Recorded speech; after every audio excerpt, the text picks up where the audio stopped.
রাজশাহীর বাগমারা উপজেলার আউচপাড়া ইউনিয়নের রক্ষিতপাড়া গ্রামে বিল দখলের পর ৬টি বাড়িতে হামলা চালিয়ে ব্যাপক ভাঙচুর ও লুটপাটের ঘটনা ঘটেছে। ঘটনার পর থেকে হামলার শিকার পরিবারগুলোর পুরুষ সদস্যরা বাড়ি ছাড়া, যাদের মধ্যে এক বীর মুক্তিযোদ্ধা পরিবারও রয়েছে। পরিবারগুলো আওয়ামী লীগের সমর্থক। তাদের অভিযোগ, গত ১৬ মে স্থানীয় ইউনিয়ন পরিষদের চেয়ারম্যান ও ইউপি বিএনপি সভাপতি শফিকুল ইসলাম শাফির নেতৃত্বে এ হামলা হয়। হামলার সময় তাদের প্রাণনাশের হুমকি দেওয়ায় তারা ভয়ে বাড়ি ফিরতে পারছেন না। থানা বা আদালতে মামলা করতেও সাহস পাচ্ছেন না ভুক্তভোগী পরিবারগুলো। ঘটনাটি নিয়ে এলাকায় ব্যাপক ক্ষোভ ও উদ্বেগ সৃষ্টি হয়েছে। স্থানীয় সূত্রে জানা গেছে, রক্ষিতপাড়া গ্রামের বীর মুক্তিযোদ্ধা মৃত আবুল কাশেম প্রায় ৫০ বছর আগে জেলা প্রশাসকের কাছ থেকে রক্ষিতপাড়া বিলের ২ একর ঘাস জমি লিজ নিয়ে মাছ চাষ করতেন।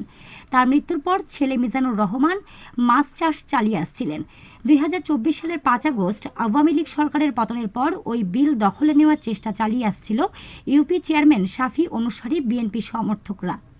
কয়েক দফায় তারা সেখান থেকে মাছ মারারও চেষ্টা করে।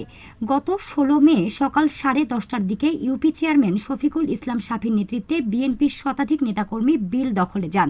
তখন দুই পক্ষের মধ্যে সংঘর্ষ হয়। মিজানুর রহমান বলেন, তাদের হামলায় আমরা টিকতে না পেরে পালিয়ে যান। এরপর শাফি ও তার অনুসারীরা বাড়িঘরে হামলা চালিয়ে ব্যাপক ভাঙচুর ও লুটপাট করে। তাদের হামলা থেকে নারী সদস্যরাও রেহাই পায়নি। মিজানুর রহমান আরও বলেন, হামলা ভাঙচুর ও লুটপাটে ৬টি পরিবারের অনেক ক্ষতি হয়েছে। বাড়ির কাগজপত্র, টাকা, স্বর্ণালংকার, কাপড় চোপড়, এসি, ফ্রিজ, এমনকি 4টি মোটরসাইকেলও ভেঙে ফেলা হয়েছে। এখন আমরা বাড়িতে ফিরতে পারছি না, থানায় যাওয়ারও সাহস পাচ্ছি না। এ বিষয়ে অভিযুক্ত আউচপাড়া ইউনিয়ন পরিষদের চেয়ারম্যান শফিকুল ইসলাম শাফি অভিযোগ অস্বীকার করে বলেন, রক্ষিতপাড়া বিল নিয়ে পূর্বে থেকেই বিরোধ ছিল এবং মাছ ধরার ওপর নিষেধাজ্ঞা জারি ছিল।